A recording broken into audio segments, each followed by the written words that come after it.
నిర్మాణంలో ప్రభుత్వ నిర్వహణలో వారు అందించిన సేవలను అభినందిస్తూ ఈ సమావేశంలో మనందరం కూడా మీ అందరి చప్పట్ల ద్వారా వారిని అభినందిస్తూ తీర్మానం చేయాల్సిందిగా విజ్ఞప్తి చేస్తున్నా. అదేవిధంగా సంపూర్ణమైన విశ్వాసంతో నాయకత్వము, నీతి, నిజాయితీ, పార్టీ కట్టుబాటు మీనాక్షి నటరాజన్ గారిని చూసి నేర్చుకోవాలి. అలాంటి నాయకురాల్ని శ్రీ మల్లికార్జున్ ఖర్గే గారు, రాహుల్ గాంధీ గారు తెలంగాణ రాష్ట్ర ఇన్ఛార్జ్గా ఇక్కడికి పంపించిండ్రు. వారిని స్వాగతిస్తూ మహేష్ గౌడ్ గారు ప్రవేశపెట్టిన తీర్మానాన్ని కూడా మీరందరూ ఆమోదించాల్సిందిగా, అభినందించాల్సిందిగా నేను సమర్థిస్తున్నాను. అదేవిధంగా ఈరోజు పార్టీ తీసుకుంటున్న కార్యక్రమాల విషయంలో ఈరోజు మన ప్రభుత్వం తీసుకుంటున్న నిర్ణయాలలో క్రియాశీలక పాత్ర పోషించాల్సింది ఈ సమావేశంలో ఉన్న కార్యవర్గ సభ్యులే. దీనికి సంబంధించి ఏఐసిసి ఇస్తున్న కార్యక్రమాలతో పాటు రాష్ట్ర ప్రభుత్వం తీసుకున్న నిర్ణయాలను ప్రజలకు తీసుకెళ్ళాలి. ఇది నిరంతర ప్రక్రియ. ఒక గంటనో, ఒక రోజో, ఒక నెలనో మనం పనిచేస్తే సమస్యలకు పరిష్కారం దొరుకుతుంది, అన్ని విషయాలు ప్రజలకు చేరుతాయని అనుకుంటే అది పొరపాటు. ఏ రోజుకు ఆ రోజు ఉత్పన్నమవుతున్న సమస్యలను ఎదుర్కొంటూనే ప్రభుత్వం తీసుకుంటున్న నిర్ణయాలను వేగంగా ప్రజలకు తీసుకెళ్లాల్సిన పోటీ యుగంలో ఈరోజు మనం ఉన్నాము. పదవులకు సంబంధించిన విషయంలో ప్రజలలో ఎన్నికల్లో నిలబడ్డప్పుడు పోటీలో నెగ్గడమే ప్రాధాన్యతతో ఒక రకమైన నిర్ణయాలు తీసుకున్నాం.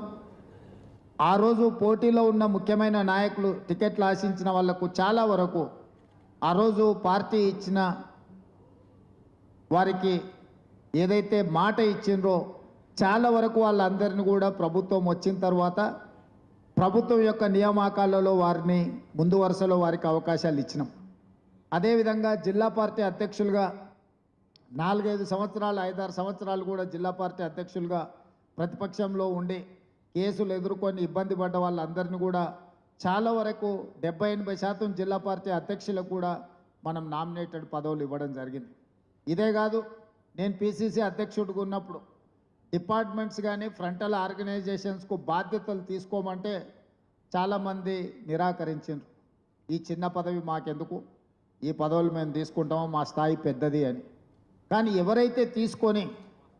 ఎవరైతే పార్టీ ఇచ్చిన బాధ్యతను వారు క్రమం తప్పకుండా నిర్వహించారో, ప్రభుత్వం వచ్చిన తర్వాత దాదాపుగా అన్ని డిపార్ట్మెంట్స్కు ఫ్రంటల్స్ చైర్మన్లకు, ప్రెసిడెంట్లకు ఈరోజు 37 మందికి ఒకటే కలంపోతుతోని కార్పొరేషన్ చైర్మన్లు వచ్చి పార్టీ జెండా మోస్తే మీకు గుర్తింపు ఉంటుంది అని చెప్పి మన జాతీయ నాయకత్వం నిర్ణయం తీసుకున్నది. ఈరోజు 65 మందిని పార్టీ కోసం పనిచేసిన వాళ్ళని నేను గర్వంగా ఈ వేదిక మీద నుంచి ఖచ్చితంగా ఒక మాట చెప్పదలుచుకున్నాను. నియామకం జరిగిన ఏ కార్పొరేషన్ చైర్మన్ కూడా ఎన్నికల కంటే ముందు పార్టీ కోసం కష్టపడ్డోళ్ళకి ఇచ్చినాం. వాళ్ళ యొక్క కష్టాన్ని పార్టీ ప్రభుత్వం గుర్తించింది, వాళ్ళకు అవకాశాలు కల్పించినాము. ఏ ఒక్క పదవి కూడా పైరులతోని మనం ఎవరికి ఇవ్వలే. దీన్ని బట్టి ఈ సమావేశంలో ఉన్న వాళ్ళకి, ఈ సమావేశాన్ని చూస్తున్న వాళ్ళకి అందాల్సిన సందేశం ఏంటంటే, పార్టీ జెండా మోసినోళ్లకు, పార్టీ కోసం కష్టపడ్డోళ్లను, కార్యకర్తలను కాపాడుకున్నోళ్లకు సముచితమైన స్థానం తెలంగాణ రాష్ట్ర ప్రభుత్వంలో వస్తుంది అని చెప్పి నేను ఈ సందర్భంగా ముఖ్యమంత్రిగా నేను మిత్రులందరికీ చెప్పదలుచుకున్నా. సమర్థులు చాలామంది ఉన్నారు, అవకాశాలు ఇవ్వాల్సిన వాళ్ళు చాలామంది ఉన్నారు. సుదీర్ఘకాలంగా 20 ఏళ్ళు, 30 ఏళ్ళు, 40 ఏళ్ళు కోసం కూడా పార్టీ కోసం పనిచేసిన వాళ్ళు ఉన్నారు. అన్నేళ్ళు పనిచేసినా కూడా కొంతమందికి అవకాశాలు రాలే. తప్పకుండా వాళ్ళందరినీ కూడా మీనాక్షి నటరాజన్ గారి నేతృత్వంలో షార్ట్ లిస్ట్ తయారు చేస్తాము. నేను స్పష్టంగా दीदी मेरा एक ही गुजारिश है, हम बहुत सारे लोगों को दिए मगर काफ़ी लोग बच गए जो 30-40 सालों से जो पार्टी के लिए काम कर रहे हैं, उन लोगों की एक मौका भी नहीं मिला।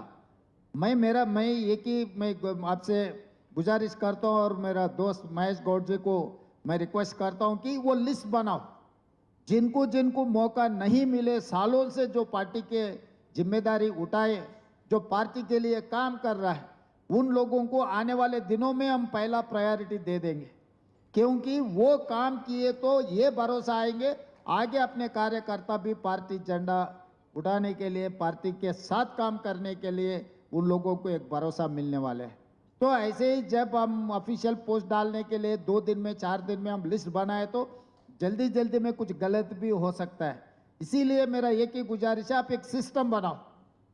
असेंबली कॉन्स्टिट्यूंसी वाइज जो लोग जिम्मेदारी से काम किए, सालों से पार्टी का झंडा उठाए, जो जिसने केसा उठाए, जिसने पार्टी के साथ खड़ा रहकर जो लड़ाई किए, उन लोगों को सम्मान करने का जिम्मेदारी अपना है।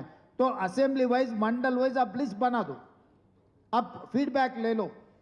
सर्वे हम टिकट के लिए सर्वे कर रहे हैं और किसी के लिए सर्वे बोल रहे हैं, सब कुछ बोल रहे हैं, पर पार्टी के लिए जो काम करा, जिसको हम सम्मान करना है, उसके लिए भी कुछ सर्वे फीडबैक ले लो, क्योंकि ये इंडिपेंडेंट एक असेसमेंट आप मिले, आपके लिस्ट में रहा तो जो लेवल पे जिसको जिम्मेदारी देना है, कैसे करना, आपको भी एक पूरा सोचदार आएंगे। ये मॉडल, तेलंगाना के मॉडल आने वाले दिनों में दूसरे राज्यों में भी कांग्रेस पार्टी इस्तेमाल कर सकता है, जिसको पार्टी का जिम्मेदारी दे सकता है, कुछ लोगों को सरकार में भी जिम्मेदारी दे सकता है, कुछ लोगों को एआईसीसी लेवल पे भी हम लोग भेज सकते हैं। Not only within the state, we can suggest certain names to AICC.